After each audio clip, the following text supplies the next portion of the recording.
అందరికీ నమస్కారం. కువైట్ మొదటి ఉప ప్రధానమంత్రి మరియు మినిస్ట్రీ ఆఫ్ ఇంటీరియర్ మంత్రి అయిన షేక్ తలాల్ ఆల్ ఖలీద్ గారికి కువైట్లో జనాభా సమస్యలను పరిష్కరించాలని చెప్పి కువైట్ కేబినెట్ బాధ్యతలు అప్పగించినప్పటికీ ప్రవాసులే లక్ష్యంగా తనిఖీలు నిర్వహించాలని చెప్పి అధికారులకు ఆయన ఆదేశాలు జారీ చేశారు. కువైట్లో ప్రస్తుతం ఉన్న అకామా లేని వారు ప్రవాసులు ఎవరైతే ఉన్నారో వాళ్ళపైన తనిఖీలు నిర్వహించి వారిపైన ఎటువంటి ఇబ్బంది లేకుండా కువైట్ నుంచి వాళ్ళని బహిష్కరించాలని చెప్పి ఆయన ఆదేశాలు జారీ చేశారు.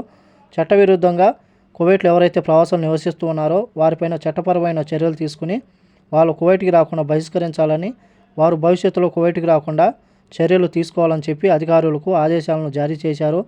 మరి ముఖ్యమైన విషయం ఏంటంటే ఆయన జనాభాకు సంబంధించి బాధ్యతలను స్వీకరించినప్పటి నుంచి కువైట్ దేశ చరిత్రలోనే ఎన్నడూ లేని విధంగా ఒక సంవత్సరంలోనే 42,000 మంది ప్రవాసులను బహిష్కరించిన విషయం అందరికీ తెలిసిందే. అలాగే 2024 కొత్త సంవత్సరంలో కూడా అంతకంటే ఎక్కువ మంది ప్రవాసులను కువైట్ దేశం నుంచి బహిష్కరించి కువైట్లో అక్రమంగా నివసిస్తున్న ప్రవాసులు ఎవరైతే ఉన్నారో వాటిని లక్ష్యంగా చేసుకుని తనిఖీలు కొనసాగుతూ ఉన్నాయి. ముఖ్యమైన విషయం ఏంటంటే ప్రవాసులను బహిష్కరించినా సరే అంతకంటే రెట్టింపు అక్రమంగా నివసిస్తున్న ప్రవాసుల సంఖ్య ఏటేటా పెరుగుతూ పోతుంది. వీళ్ళు కువైట్లో ఎందుకు అక్రమంగా ఉండాల్సి వస్తుంది? కారణాలు చూసుకుంటే ప్రవాసులు అక్రమ నివాసితులుగా మారరు అని చెప్పేసి నిపుణులు తెలుపుతూ ఉన్నారు.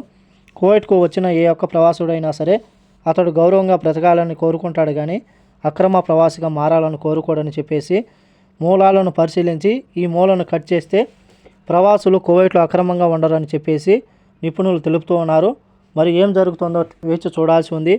ఈ వీడియో నచ్చితే లైక్ చేయండి, షేర్ చేయండి, సబ్స్క్రైబ్ చేసుకోండి. నెక్స్ట్ వీడియోలో మళ్ళీ కలుద్దాం. జై హింద్.